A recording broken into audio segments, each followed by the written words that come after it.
Bonjour à toutes et à tous. Poutine a été la star en 2016 des initiatives diplomatiques et militaires. Mingzi va donc répondre à deux questions. La première, Poutine a-t-il une stratégie? La deuxième, ne devrait-il pas s'occuper de l'économie de son pays? À la première question, la réponse est oui. Sa stratégie est de restaurer la grandeur de la Russie en s'appuyant sur l'histoire de son pays. Première illustration, il intervient en Syrie pour défendre les chrétiens orthodoxes d'Orient, car Moscou est l'héritière de Constantinople qui a chuté en 1453, et donc Moscou est la capitale du monde orthodoxe.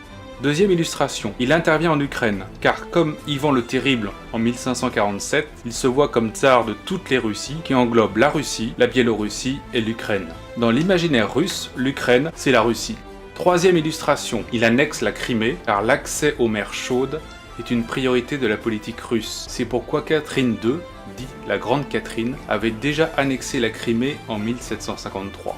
Quatrième illustration, il choisit Sotchi dans le Caucase pour les Jeux Olympiques d'hiver 2014, alors qu'il existe des centaines d'autres stations dans ce pays que Talleyrand avait appelé la montagne de neige. Il affirme par ce symbole que la Russie est chez elle dans le Caucase, comme le grand-duc Michel, vice-roi du Caucase en 1864. Malgré une stratégie vraiment élaborée, Poutine ne devrait-il pas restaurer l'économie russe, car malgré un territoire qui fait 25 fois la France, des ressources agricoles, minières, énergétiques sans équivalent dans le monde et un savoir-faire industriel de qualité, le PIB de la Russie ne dépasse pas celui de l'Italie. Et les conséquences de l'embargo occidental décidé après l'intervention russe en Crimée et en Ukraine vont être difficiles à supporter pour l'économie russe. La conclusion de Mingzi, si Poutine ne restaure pas l'économie de son pays, il ne pourra pas continuer une politique étrangère aussi ambitieuse.